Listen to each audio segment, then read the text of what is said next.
जय मसीह की आप सभी को। और मैं इस इवेंचुअल मिनिस्ट्री की तरफ से पुनरुत्थान का जो संदेश है उन सब के लिए आप सबका स्वागत करती हूँ। Christ was not killed by Satan or Roman soldiers.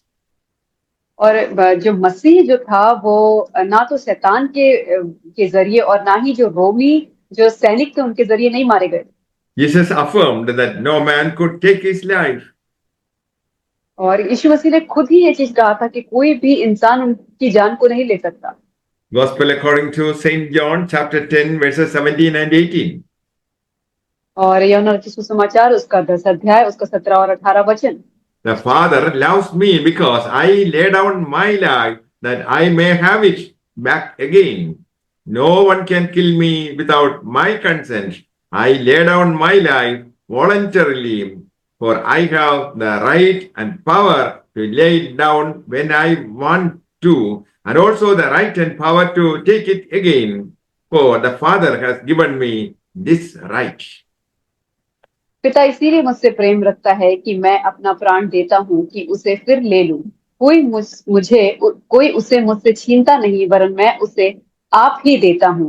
मुझे उसके देने का भी अधिकार है और उसे फिर ले लेने का भी अधिकार है। यह आज्ञा मेरे पिता ने मुझे मिली है।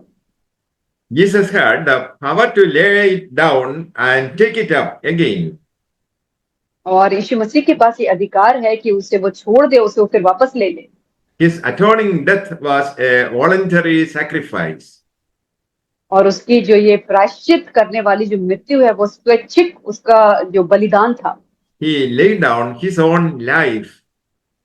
और उसने अपने जीवन को स्वयं ही दे दिया। His was a free choice in obedience to the will of the Father. और यह पिता की इच्छा में आज्ञाकारिता का एक स्वतंत्र निर्णय था।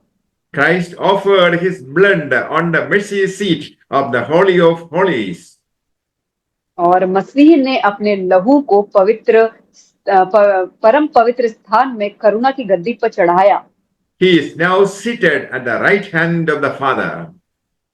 और अभी जो है वो परमेश्वर पिता के दाहिने हाथ पे वो बैठा है। All Christians have immediate access to God the Father without any intermediaries except Christ himself. और हर एक विश्वासी के पास परमेश्वर पिता के पास पहुंचने का उसके पास डायरेक्ट एक्सेस है और उसे किसी भी मध्यस्थता की जरूरत नहीं है सिवाय प्रभु यीशु मसीह की। His resurrection is attested to in a variety of ways by the 11 apostles, by Apostle Paul, by 500 Christian brothers, and by Thomas the doubter who had to see for himself.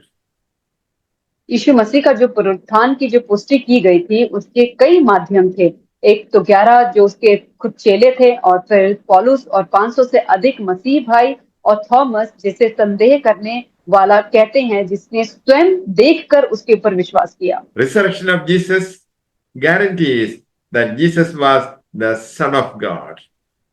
और जो परमेश्वर यीशु मसीह का जो पुनरुत्थान था वो इस चीज का गारंटी है कि यीशु मसीह जो है परमेश्वर का पुत्र है। The risen Christ pleads for his people before the Father. और जी उठे मसीह अपने लोगों के लिए पिता से विनती करते हैं। Believers have the hope of eternal life. और विश्वासियों को ये एक उम्मीद है कि उनको अनंत जीवन मिलेगा। The resurrection of Jesus Christ guarantees that believers will also rise and have resurrected bodies like that of Jesus Christ. और जब यीशु मसीह का जो पुनरुत्थान है वो एक चीज का गारंटी देता है कि जब विश्वासी भी मरेंगे तो उनका भी पुनरुत्थान होगा, उनके पास भी एक महिमामय शरीर होगा जिस तरीके से यीशु मसीह के पास है। May the Lord bless you all with these words. Amen. परमेश्वर आप सबको इन वचनों के द्वारा आशीष करे। आमीन।